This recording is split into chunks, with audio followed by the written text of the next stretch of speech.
I want to talk to you today about how when it comes to God, what you expect of God, you generally get. So, in other words, what our belief about God is, generally that comes to be whenever we have our experience of God. There's a neuro-linguistic psychology out there which is proposed by Milton Erickson, I believe his name is, yes, a hypnotist, and it has in it a notion called the rule of expectation, or the law of expectation. So what that means is that if you really expect something, so in other words, it's not just a wish, it's a resolute expectation, something that over the years you've come to believe in, and if you expect it, 85% of the time it will indeed happen. I had a friend who, at age 40, he had a pretty good job, and he just couldn't get ahead, it seemed. Like, he could never get money ahead in the bank or anything like that, and he made enough money to make that all happen, and so he just couldn't figure out why he couldn't save and why he couldn't get things that he wanted to get, and so he decided to go into therapy. And so after he discovered that there was this saying going over and over in his mind that his dad used to say, and it was this: only the crooked get ahead. Only the crooked get ahead. And it had become so much a routine within his system that, I guess he believed it, who knows, but for many, many years, he just couldn't get ahead. And so one of the things he did with the therapist was he began to reorder that in his mind. And so he would say to himself over and over again and repeat to himself things like, those who try hard and have a plan get ahead. So in time, he actually changed that, and he's 60 years old now, and he has 2 houses, and he has a pretty good bank account. Now, I don't know, maybe he was lucky, but there's something about expectations, though, that lead things. You may have heard the story of Pygmalion. Pygmalion was a mortal who lived around the places of gods, and so Pygmalion, had it with women. Okay, he was just fed up with women. There was no woman out there that was beautiful enough for him and smart enough for him. So he just got tired of it, and he happened to be a sculptor, so he sculpted the perfect woman. Okay, so he did that. Now, there is the Feast of Aphrodite coming up, and so he joined others and went to celebrate Aphrodite, the goddess of love. And so apparently his prayer was really good to the goddess of love, and the goddess of love says, I know your plight, with women, but I also know you have this statue. What I'll do for you is I'll bring the statue to life. And so the myth goes that it came to life. And so, see, what he actually expected and built, came to be for him.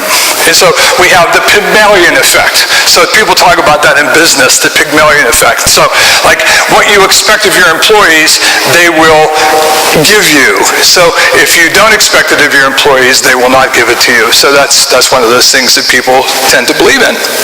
Now, you may have heard of Pygmalion becoming My Fair Lady, right? So if you've ever seen My Fair Lady, which is based on Pygmalion, that's the whole idea there too, that Henry Higgins sees this girl who's pretty plain, Eliza Doolittle, and says that with just a little bit of tweaking, a little bit of etiquette, a little bit of smarts, she could become My Fair Lady, and indeed she does. See, it's in Henry Higgins's idea, his expectation that this was able to be created. There's a doctor by the name of Robert Rosenthal. He came up with a theory for classrooms, and some of you who are teachers might know this, that it's called the Pygmalion effect on classrooms. And what that's about is, that what you expect of your students, you can create in your students. And so the story goes that in Chicago, several years ago, I don't know exactly how long ago, that the school system, which had an abundance of money and an abundance of talent, but their scores, at the end of the year, that their national scores were in the bottom 10%.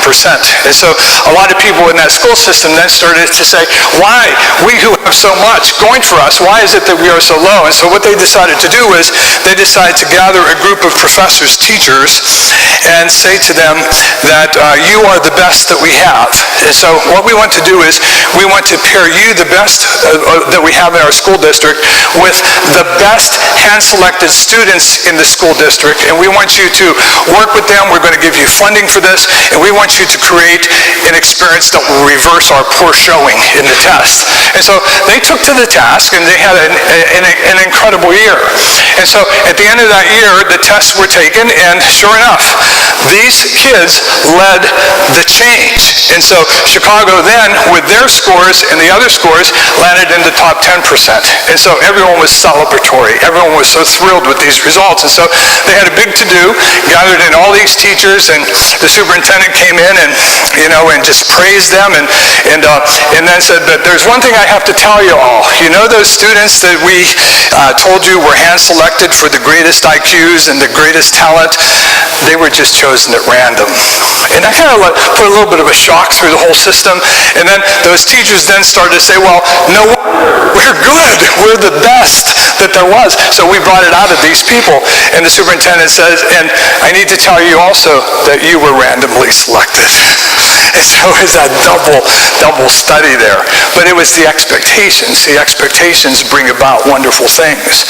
So what do you expect of your God? I remember whenever I was clinical director of a healthcare facility many years ago, and we were treating addiction. And so the staff had a particularly hectic week. JACO was coming in, so they were very busy. And one of the things we did with new patients, if they fit a certain criteria, was we would actually take them out into the community to a live AA or NA meeting. And so no one was there to take this new patient that came in. And so I went through and I said, I'll take the patient, I'll take him in. So his name was Jerry, and I remember this. And so I was really happy to get out of the hospital for a while, and I went to this meeting, and I was listening to a man who was giving what was called a lead. It was an open meeting. Anyone could come to it. But I was listening to this guy give his talk about his life and his struggles and what he did. And I'll tell you what, one thing after another that he said, I was saying to myself, that is wonderful. This is great. I have to remember this. I want to share this with so-and-so, And I left that encounter with about 6 things that I wanted to do because of it. Now, whenever Jerry got back into the car with me, and I looked over to him, and I was pretty excited. I said, Jerry, how did you like that lead? And he says, they're all hypocrites here. And I said, what do you mean they're all hypocrites there? And he said, well, didn't you see 2 guys away from you? He had a reefer in his pocket. They're all hypocrites there. Now, isn't that interesting? So I went there looking for stuff to get, and I left with 5 or 6 things. He must have gone there looking for reasons never to come back, and he got that too. So you can come to church and look for 3 or 4 or 5 or 6 things for you to make your life wonderful, and guess what? I bet you'll leave here with them. But you can come to church trying to find your reason never to come again, and guess what? I bet you get it. There's a lot about what we expect we will find. So let's take a look at today's gospel. Okay, the parable. Now, a lot of preachers would preach, don't bury your talents. Okay, so and that's a part of, I think, what the sermon is. And it's the thing about, like, if you've got 5 talents, get 5 more. So that's kind of like, I think, the literal thing. But I'd like you to notice something here on a deeper level that I think is really relevant to us today. Here's what it is. So the story, the master comes, has lots of property he wants taken care of, gives one guy 5, another person 2, and another one 1. And then he's off for a long period of time. So it has that little detail, off for a long period of time. Then it comes back to kind of like render accounts. So the guy with the 5 talents, real excited, Master, I have 5 more for you. And that, of course, pleases the master and gives him 5 more. The one with the 2, Master, I have 2 for you, excited. And master's really pleased, gives him 2 more. But then notice the third person. It's not because he only has 1 and the other ones have 5. It's because of his attitude toward the master. The very first thing that comes out of his mouth is, Master, I knew you to be a harsh man. The very first thing. That didn't come out of the mouths of the first 2. You see, they probably would have said things like this, we love you, we think you are great, that you gave us these gifts. There was a different message coming out of their expectation. But this one, a harsh man. You reap where you do not sow. You gather where you do not scatter. And I was scared of you, so I ended up burying the talent. So, then you know the rest of the story. So what is your view of God? See, because whatever your view of God is probably how you're going to use God's gifts. You see? We'll either invest them, we'll use them, we'll bring returns on them, or we'll bury them. See, it doesn't matter how many talents you have, it kind of like matters what your expectation is. So, is your view of God the biblical view of God? Is it the view of God that Jesus had, you see? Or is it the view that most Americans had? They did a polling of most Americans, 6 out of 10, when asked, what is your view of God? Here's what 6 out of 10 kind of said in so many words. He sees you when you're sleeping. He knows when you're awake.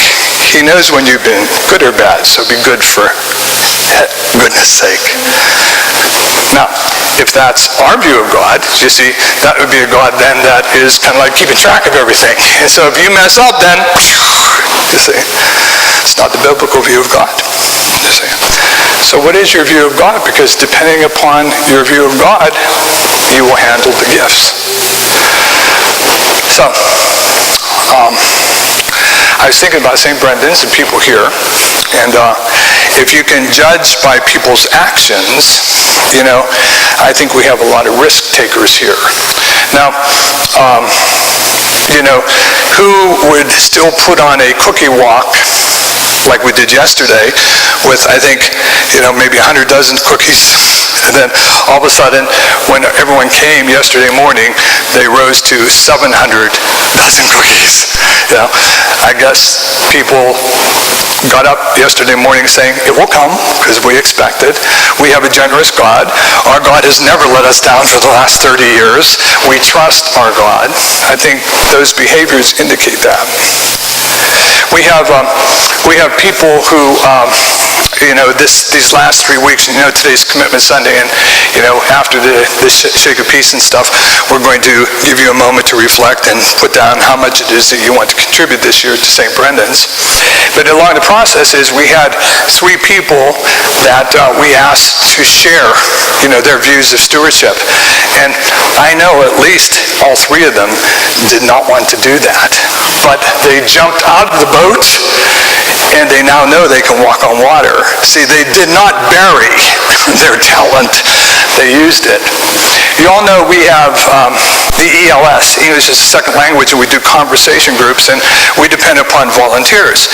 And a lot of our volunteers who have time to come are people who are retired, you know, and they signed up for this. You know, multitudes did. We were surprised at this. And now what we're finding is that some of those volunteers are actually becoming leaders of the group. They're jumping out of the boat, and they discover that they can walk on water. They're not burying the treasure.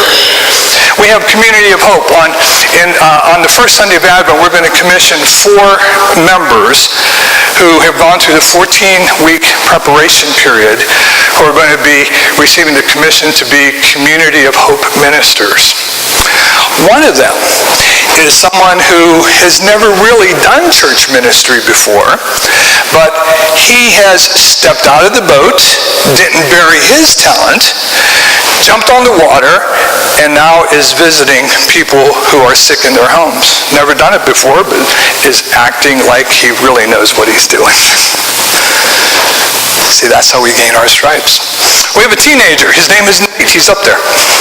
He read for our children's liturgy last week, okay, or last month. And, you know, like, where's Ellen? Ellen, what a wonderful job you did with all those names in the first reading, you know, those Deborahs and Ehuds and all those different people that you had. So in the children's one, we had, you know, it goes through those names, and it kind of like makes them the general, the colonel, mom, dad, you know, that kind of a thing. And so Nate was reading that, and he said, you know, I think I'm ready to kind of like go further and do the adult readings. See? Jumping out of the boat, walking on the water. See? So, I think that there's a lot of witness around St. Brendan's here that people are doing it. You see? People are doing it. I don't believe that the group here buries the talent. But I think we can always polish the view of God, you see. So if there's any part of you that still has the kind of God that is judging, those kind of things, well, God is a God of justice, but God is also a God of incredible generosity. So focus a little bit on what you need to change or tweak in your view of God, because that's how you'll handle your gifts. And I think that if we can incorporate that into us a little bit more, work on making it more and more a positive view that this place is going to set the world on fire. May the Lord be with you.